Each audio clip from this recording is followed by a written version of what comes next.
Here. Good morning, beloveds. If the camera starts shaking, it's because the cat is marking the table. All right. Okay. We got a long one today, and I'm running late. What else is new? Okay. It is November 8th. Our title is Christ Consciousness, and our author is Julia Seton Sears, and this is from The Secret of Health and Healing Freedom Talks. It's from 1906. The name sounds familiar. I'm trying to remember where she fits in the family history. All right, Christ consciousness. When the Christ consciousness is risen within us, we feel the universality of life written everywhere on everything. There is but one starting point for all thought, God. There is but one ending place for all human faith, God. We are filled with a keener sense of the oneness of life, and we are thrilled again and again by the nearness and greatness of God in the world which Spirit projected from itself.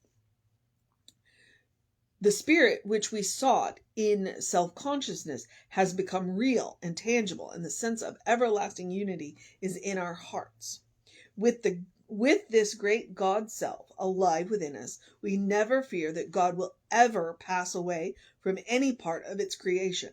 We know too well then that the truth that as it is in the beginning, is now, and ever shall be, world without end, earth is destined to become a heaven in the lives of people, as fast as they develop to the place of understanding,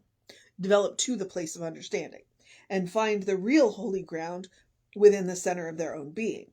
God, or the universal cosmic consciousness, has always been revealed to people through the risen Christ consciousness within the self.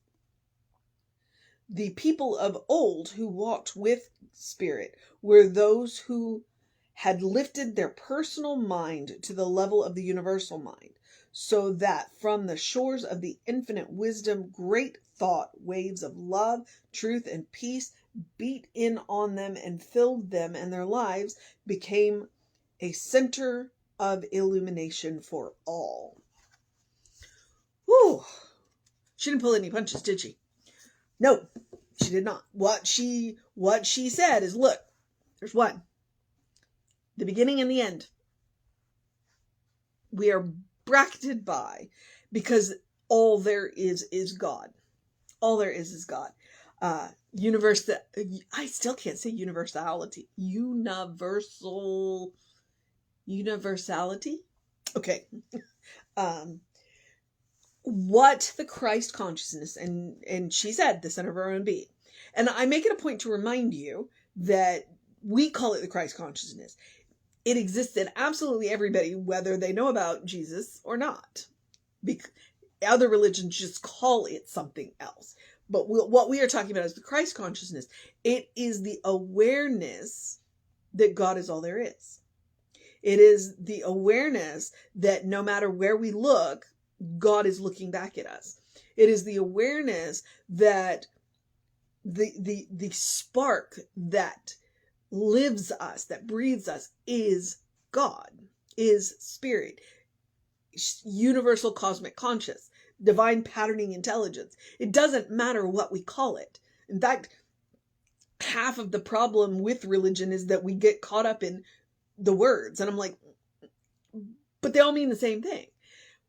And so she's saying, yeah, let's look back at the examples. Let's look back at the examples. Let's look at the prophets who stepped up and said, God is all there is.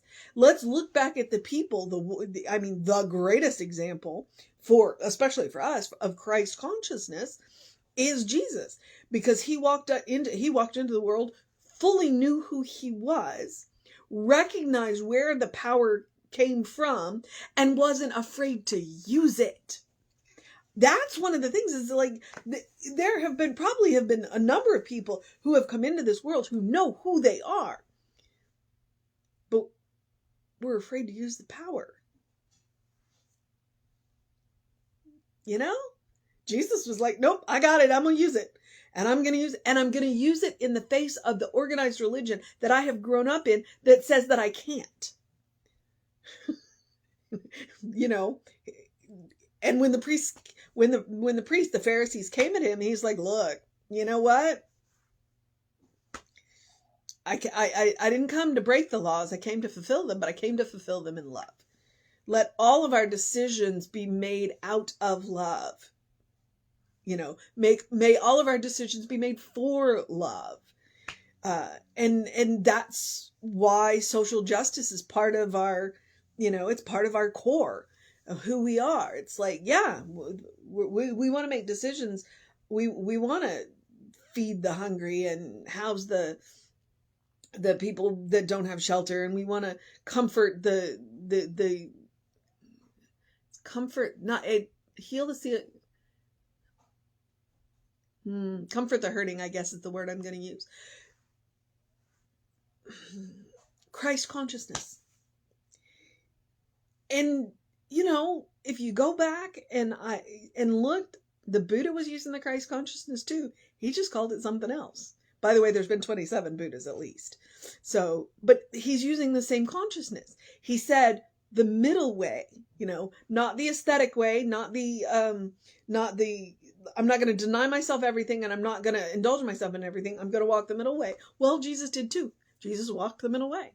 So just because we have this example, and that's one of the things is that it's a big thing for me is that Jesus was the example, not the exception.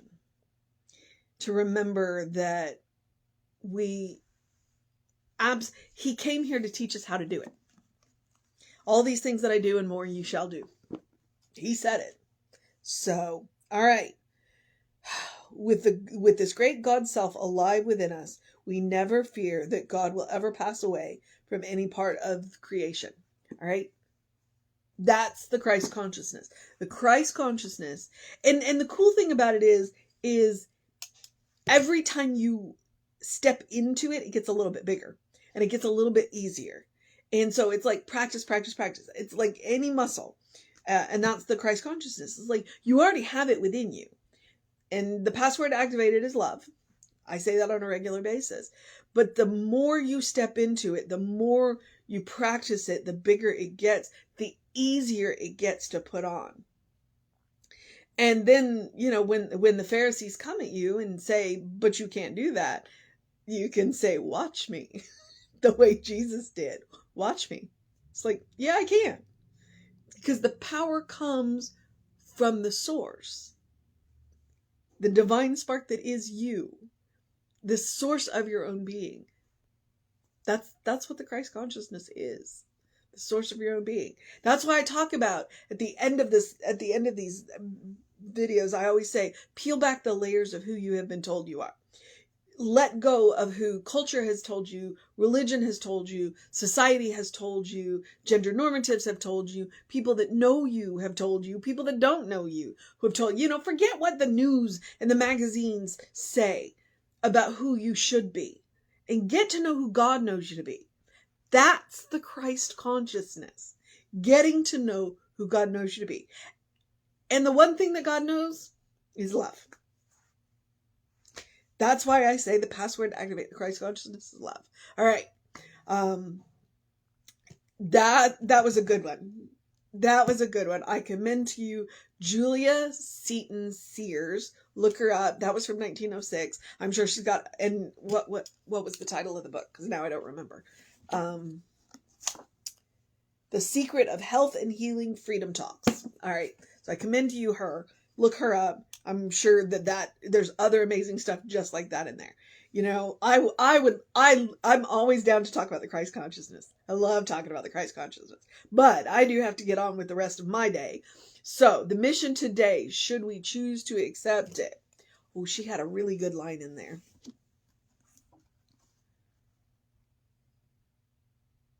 We are filled with a keener sense of the oneness of life, and we are thrilled again and again by the nearness and greatness of God in the world. So, the mission today, should we choose to accept it, is to be thrilled again and again, to recognize the nearness of God. As either, it may be Hafiz, could be Rumi. God is closer to you than your jugular vein. All right? Be thrilled by the nearness of God, because all of creation is God. The choices we have made have been interesting, and maybe we need to make new choices, but God's still here, everywhere you look. All right. That's one of those things. Be willing to look in the mirror and see God looking back at you. Be willing to look at another living being's eyes and see God looking back at you. You want to activate the Christ consciousness? Try that on for size. All right. The other mission is the same mission I give you every day. It is the spiritual practice of self-care. If you are going to live a life of service, you must take care of yourself. You cannot pour from an empty cup. So, a couple of basic suggestions. Take a deep breath before you speak, especially to yourself. Give yourself a moment to think about what is about to come flying out of your mouth. Take a walk, take a nap, take a break. Eat dessert first, which I've developed a new way to say that. Go out of your way to make the ordinary extraordinary a little more often. Wear the fancy clothes, use the fancy dishware, eat the fancy food. Do it on a random Tuesday. Don't save it just for the holidays. All right? I made a pie last week just because. Well, I mean, the occasion was my brother was here, but just cause. So, we don't know how long we've got, so do that. And with self-care, I want to remind you, when I talk about self-care, it's when you get on an airplane, what they say is if the oxygen mask drops, put your mask on, then help your neighbor. That's what I'm talking about. All right. Put your oxygen mask on. Take care of yourself. And I say it every day for a variety of reasons. You are your own best test subject. One, I am encouraging you to create a habit. So your first response is always loving, kind, and compassionate. But the most important reason is because you deserve your own love. You deserve your own kindness. You deserve your own compassion. All right. So moving forward, I'm going to, remind you about joy. Okay. Joy is a quality of God. Therefore, joy is a quality of you. No matter what is going on in the world, no matter what is going on in your life, you deserve joy. Please make room for it. Please make room for it. And there are a variety of ways that you can do that, such as pulling up a memory that just brings you joy, calling a friend who brings you joy, watching a sunrise or a sunset, something that brings you joy. Do it every day. Make room every day. You're a beloved child of God and you deserve joy. Make room for it. All right. And take that it's an order. I'm getting that. Do I have the spiritual authority to tell you to make room for joy? I don't know, but I'm going to take it. All right. Make room for joy. Okay. The rest of the suggestions are basic self-care. Do something to engage your mind and your body, whatever that looks like for you. Drink plenty of water. Hydration is super important. Your brain works better. Your body works better. Your skin looks better when you are well hydrated. Drink plenty of water. Get that early in your day bright light. I like to talk about the circadian rhythms. You can look them up if you do. It starts with a C.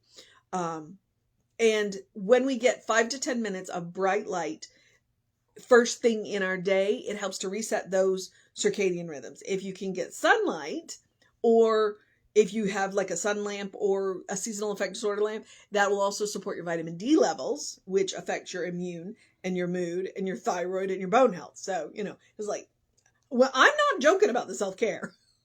And it only takes 5 to 10 minutes. And with sunlight, it's between 7 and 9 in the morning. So that's the best time to do it. But if you get up before the crack of dawn or after, because you are up late for work, then like I said, Google sun lamp or seasonal affective disorder lights. Like at this point, they're light bulbs you can screw into a lamp that you already have. It shouldn't be expensive, and they can be very helpful. All right. Last but not least, open the windows of your soul. Allow the breath of heaven to remind you that you do live in heaven right here, right now. It's all around us all the time. Okay, so this is what Ernest says. What does he mean? Heaven is a state of mind. It is a state of consciousness. And we are leaping to that conclusion based on a quote from Jesus that said, the kingdom of God is within you. Okay, if the kingdom of God is within me and the kingdom of God is heaven, therefore heaven must be a state of mind. It must be a state of consciousness. If that is the case, then heaven ceases to be a place I have to get to and can become any place I am if I can create that heavenly mindset. The Christ consciousness is the key. Once we learn to create that Christ consciousness, once we start exercising that, then literally heaven can become any place we are.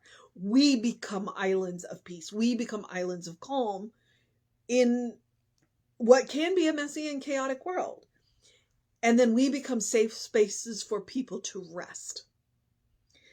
And we do not let them bring their storms into our peace, but we do give them safe harbor, and we hold our lights up so they know where to put their feet. I cannot walk your path for you, but I can hold my lamp up so you can see the path where you can put your feet.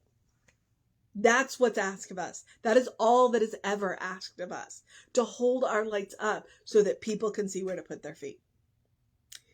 Be the island of peace. Be the island of calm. And you can take Emma's advice. If we're creating that heavenly mindset, look for the good and praise it. Emma Curtis Hopkins. You'll never go wrong with that advice. Count your blessings. All right. Science will tell you best way to fix a grumpy mood, random acts of kindness, volunteer service. All right, beloveds. Social media. Yep. Creative Life Spiritual Center, Creative Life Spark. I'm the running Rev Ryan on the social medias that I am on. I commend them to you. There are hours of content. Whatever you need, you can probably find between the two YouTube channels, the Facebook pages, what have you. We try and put light, bright, funny, and what have you. If you want to know what's going on with the center, email info@creativelife.org. That gets you on the Constant Contact. The Constant Contact has hot links, which click here now, takes you right to the information you want or to the person that you want. And there is in the Constant Contact a link that will take you to the Soul Session playlist. And that is a good one. That is a really good one. All right, beloveds. Deep breath. I get to encourage you to have a great day, a wondrous day, a fantastic day, a magical day, an enchanted day, a wonderful day, an awesome day, an amazing day, a joy-filled day, a Christ consciousness day, a being thrilled again and again day, a recognizing the nearness of spirit day, a getting to know yourself day, a good day. And if that is too much pressure, simply have a day, because you are enough, just as you are. You are a beloved child of God. You are a brilliant light. You are a divine spark. You are spirit in motion. You are God in action. As I say, get to know the truth of your being. Or as Reverend Jesse likes to call us, you are a godling. All right? Make a well-worn path to the source of your own being. Every day. Okay, beloveds. Reverend David should be on around 5 p.m. with you. I'll be back with you around 9 a.m. tomorrow. Take care of yourself. Know that you are loved. And I will see you next time.